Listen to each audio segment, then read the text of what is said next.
আচ্ছা উপল, কি এমন হলো যে একবারে হাসপাতালে পৌঁছে দিতে হলো?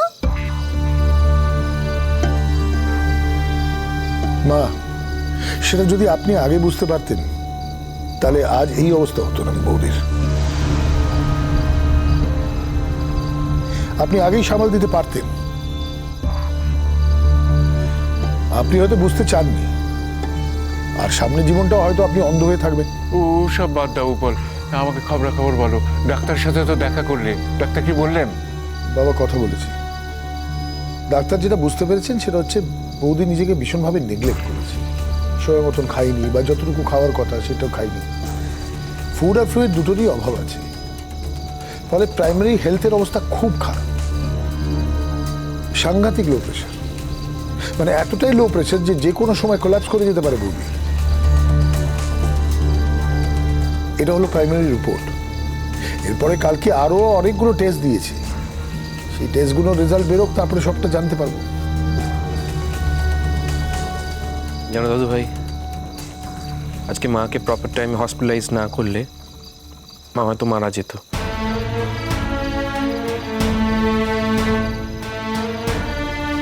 যখন আমরা মাকে হসপিটালে নিয়ে গেলাম, ডাক্তার কি বললো জানো?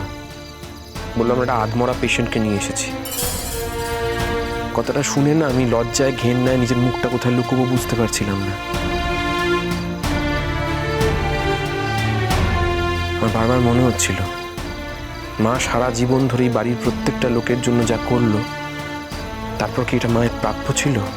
কেন রে, তোর মাকে কি আমরা না খাইয়ে রেখেছিলাম নাকি? খেতে পড়তে দিতাম না কেন? তার নিজের হাতেই তো সংসার, তো খেলেই পারতো। চুপ করো, বিবেকহীন মহিলা কোথাকার।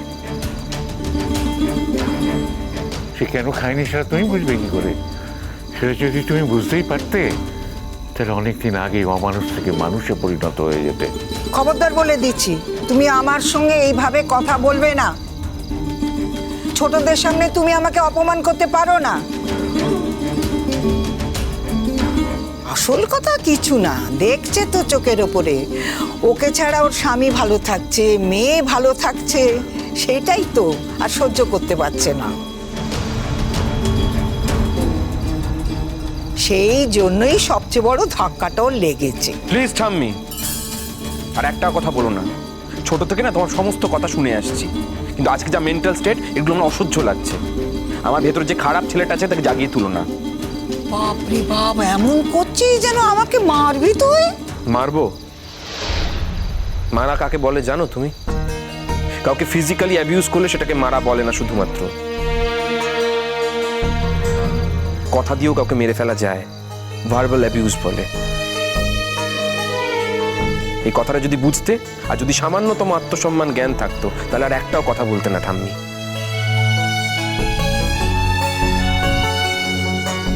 আমাকে একটা সিম্পল কথার উত্তর দাও না, যে মা যদি আজকে মারা যায়, সত্যি যদি মা বাড়ি ছেড়ে চলে যায় কিংবা মায়ের কিছু হয়ে যায়, তোমার কি লাভ হবে? তুমি সত্যি শান্তি পাবে? মা সারা জীবন ধরে তোমার জন্য যা যা করেছে অন্য কেউ করবে, ওই মহিলা করবে। আমি জানি তুমি কি ভেবেছো। ওই মহিলার অনেক টাকা, তোমার টাকা দিয়ে কিনে রাখবে, তাই না? কত বয়স হলো তোমার? আমার থেকে তো অনেক বয়োজ্যেষ্ঠ তুমি, তবু বলছি, দুদিন বাদে তো পৃথিবী ছেড়ে চলে যাবে। কি রেখে যাবে? সারা জীবন ধরে যে মাকে অপমান করলে তার প্রায়শ্চিত্তটা করো। আর কত অপমান করবে মাকে? কি পাও অপমান করে? এই সিচুয়েশনও বলে যাচ্ছ কথাগুলো। তোমার লজ্জা নেই? তোমার শেষ বয়সে যে কি হবে সেই কথা ভেবে আমি আর কি বলবো। তখন তো আমি থাকবো না, তাই আমি দেখতে আসবো না। কিন্তু আজ তোমাকে আমি বলে যাচ্ছি, তোমার শেষ বয়সে দুঃখের দিনে কুকুর বেড়ালও কাঁদবে না। না বাবা, মায়ের সাথে সেটা কোনোদিনই হবে না।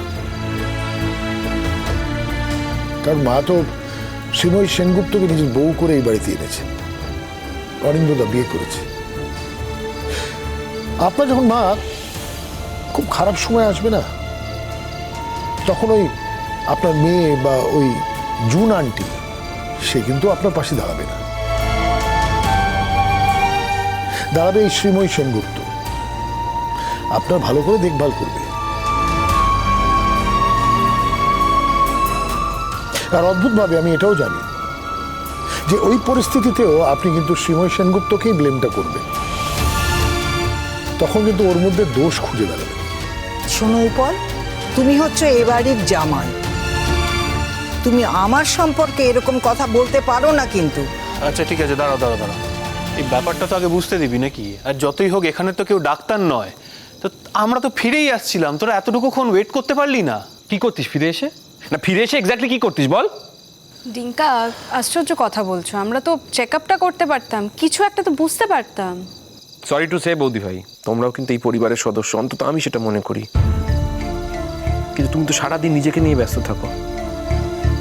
আমার মায়ের কি করে দিন কাটে কোনোদিন জিজ্ঞাসা করেছো? সকাল থেকে রাত অবধি শুধু তোমার জন্য সার্ভ করে যাচ্ছে, বাড়ির প্রত্যেকটা লোকের জন্য। আমার মায়ের কখনো বিশ্রাম হয় নাকি কখনো একবার জানতে চেয়েছো? চাওনি। তুমি শুধু মাকে অর্ডার করে গেছো যাতে টাইমলি তোমার খাবারটা সার্ভড হয়। তোমাদেরকে সুস্থ রাখার জন্য মা যে অক্লান্ত পরিশ্রম করে, কিন্তু মায়েরও সুস্থ থাকার জন্য মায়ের কিছু খাবারের দরকার, সেটা তোমার জানতে চাওয়া উচিত ছিল বৌদি ভাই। সেটা তুমি কখনো জানতে চাওনি। ডিঙ্কা, আমি তো তোমার মায়ের মেয়ে নই।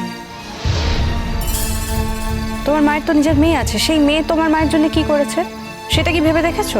জানি তুমি মায়ের মেয়ে নয়, কিন্তু আমার বোন যে পথটা অনুসরণ করেছে তোমার সেটা করতেই হবে, এটা তো কোথাও লেখা ছিল না বৌদি ভাই। মা কিন্তু তোমাকে নিজের মেয়েই মনে করেছে যবে থেকে তুমি এই বাড়িতে এসেছো।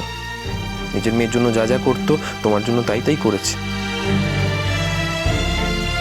মা যদি তোমাকে নিজের মেয়ে মনে করে সমস্ত কিছু করতে পারে, তাহলে তুমি কেন পারবে না বৌদি ভাই? আমি না এটা বুঝতেই পারছি না যে তুমি আমাকে এই কথাগুলো কেন শোনাচ্ছ।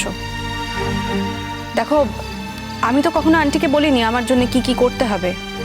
আন্টি যদি নাই করার হতো আন্টি নিজেই বলে দিতে পারতো। আমার মা তো প্রথমেই বলেছিল যে আমার মাই আমার খাবারের ব্যবস্থা করে দেবেন, যেরকম যত রকম খাবার আমার লাগে। আন্টি সেটা করতে দেয়নি, আমি কি করতে পারি? হ্যাঁ, আপত্তি করেছিলেন তো। ওই যে বললাম শ্রীময়ী সেনগুপ্ত এই বাড়ির সকলের জন্য করে যাবে। আর এই বাড়ির গুণ হচ্ছে বৌদির মধ্যে ত্রুটি দোষ খুঁজে বেড়ানো, সেটা তুমিও করছো। আর তোমার এই গুণবান স্বামীও তাই করছে। কথাটা কিন্তু সেটা না, যে পয়েন্টটা তুমি মিস করে যাচ্ছ। তুমি এই বাড়িতে বিয়ে করে এসছো, তোমার খাবার তোমার বাবার বাড়ি থেকে আসবে কেন?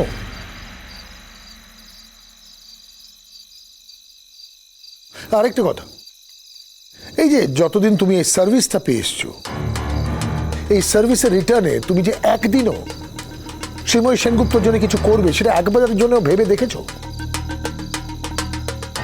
বা সেই চিন্তা তোমার মাথায় এসছে? বিষমশাই, এই কথাগুলোর কোনো মানে হয় না। তুমি বোধহয় ভুলে যাচ্ছ অঙ্কিতা একজন ডাক্তার।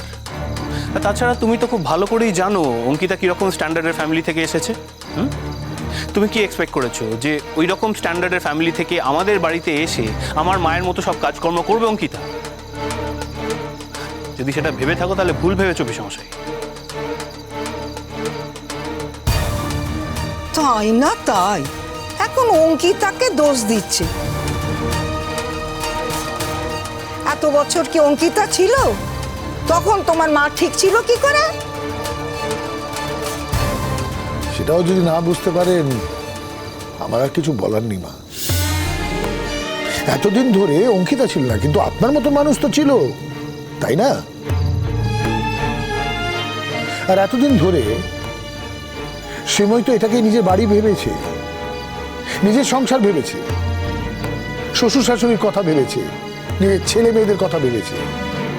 কিন্তু আজ গিয়ে এমন একটা জায়গায় ক্রস রোডে দাঁড়িয়েছে যেখানে চারপাশে তাকিয়ে দেখছে যে কেউ তার না। আর এটাই শ্রীময়ী সেনগুপ্ত অ্যাকসেপ্ট করতে পারে। আচ্ছা মা, আপনি বলুন তো, আপনি হলে পারতেন? এই যে আপনি, আপনার স্বামী এই প্রথম দেখলাম আপনার থেকে মুখ ফিরিয়েছে। আপনার কি অবস্থা হচ্ছে সেটা আমি বুঝতে পারছি, আপনি নিজে বুঝতে পারছেন? ঠিক বলেছো পিসমশাই। আসলে কি বলো তো, আমার মা আর ঠাম্মি তো এক মানুষ নয়। মা সেই দুঃখটা পেলে না খাবারটা না খেয়ে থাকে। বোঝা যায় মাকে দেখে যে মায়ের কতটা কষ্ট হয়েছে, কিন্তু ঠাম্মি হয়তো দেখায়নি। জ্বালা তো তোমারও একটা হয়েছে ঠাম্মি।